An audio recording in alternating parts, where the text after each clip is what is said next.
സാറേ എനിക്ക് ഒരുപാട് നേരം നിൽക്കാൻ പറ്റത്തില്ല. എനിക്ക് പോയിട്ട് വേറെ കാര്യങ്ങളൊക്കെ ഉണ്ട്. ഇയാൾക്ക് എപ്പോഴും പോയി വരാൻ വേണ്ടി ഇയാളുടെ പെണ്ണുപിള്ളയുടെ വീടല്ല, ഇത് കോടതിയാന്ന് ഓർത്തോണം. സാറേ ഞാൻ ആദ്യമായിട്ടാണ് കോടതി കയറുന്നത്. എനിക്ക് കോടതിയെ പറ്റി ഒന്നും അറിയത്തില്ല. എന്തെങ്കിലും സംശയം ഉണ്ടോ? ഉണ്ട്, എന്റെ പെണ്ണുമ്പിള്ള എനിക്ക് സംശയമുണ്ട്. എന്റെ പെണ്ണുപിള്ള സംശയപ്പെട്ടൊരു കാര്യമില്ല. കോടതി സംബന്ധമായി വല്ല സംശയം ഉണ്ടോ ചോദിച്ചത്? ഉണ്ട് സാറേ. കോടതി ഏത് സമുദായമാ?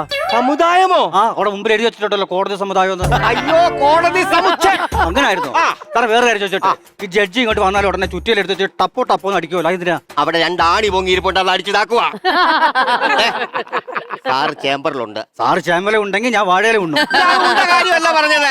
സാറ് ഇപ്പൊ എൻട്രി ആവും. എന്നാ ഞാൻ കൺട്രി ആവും. അയ്യോ, എടാ കൺട്രിയുടെ അർത്ഥം അറിയാമോ? ഇല്ല.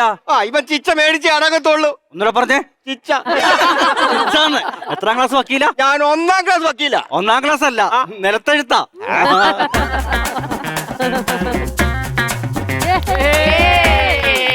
അല്ല സാറ് ബെഞ്ച് പണിയാൻ പറഞ്ഞായിരുന്നോ? ഇല്ല. ഒരാൾ ബെഞ്ചും കൊണ്ടുവരുന്നത്. അയ്യോ, അത് ഇവിടുത്തെ ബെഞ്ചിലാക്കാം. എന്നുവെച്ചാ അയ്യോ, പുള്ളി രാവിലെ ബെഞ്ചുമായിട്ട് വരും, വൈകിട്ട് ബെഞ്ചും കൊണ്ടങ്ങ് പോകും. രാത്രിയിലോ? രാത്രി ബെഞ്ച് കെട്ടിപ്പിടിച്ച് കിടന്ന് ഉറങ്ങും. കഷ്ടം ആ ബെഞ്ചിന്റെ ഒരു അവസ്ഥ.